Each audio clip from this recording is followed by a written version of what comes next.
नमस्कार। र आज हामी पोखलुङ एकता परिवार एनजिओ बिमारी भाइ ऋषिहाटको भाइ अरमान राईको हामीले केही दिन अघि डोनेसन गरेका थियौँ र आज त्यो रकम हामी बिमारी भाइको फ्यामिली हाम्रो भाइ निमा निमा भाइलाई हामीले आज यो रकम उहाँका हातमा सुम्पिँदैछौँ र हामी पोखलुङ एकता परिवारबाट बिमारीको लागि भगवानप्रति प्रार्थना पनि गर्दछौँ कि भाइको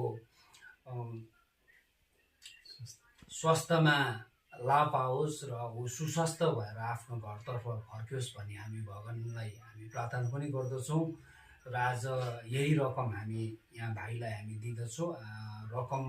पैसा चाहिँ 14,120 रुपियाँ चाहिँ हामी यहाँ निमा भाइको दिन चाहन्छौँ भन्दै हामी सम्पूर्ण एकता परिवारबाट फेरि पनि बिमारी सुस्वास्थ्यको कामना राख्दै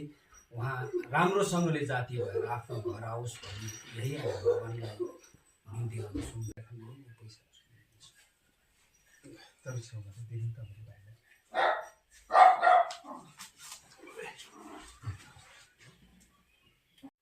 फर्स्ट अफ अल त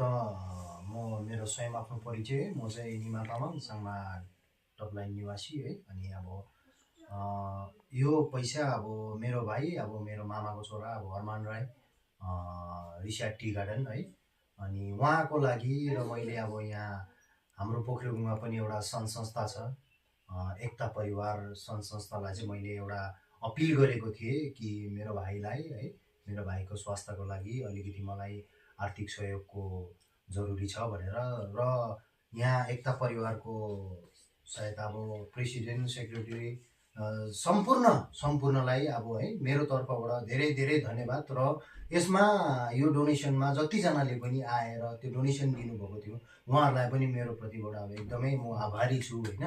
र अब फेरि पनि अब यो सङ्घ संस्थाले यस्तै कामहरू गरेर गओस् है, राम्रो काम गरेर गओस्, राम्रो काम गरेको सुन्नु पाऊँ र अब धेरै धेरै धन्यवाद दिन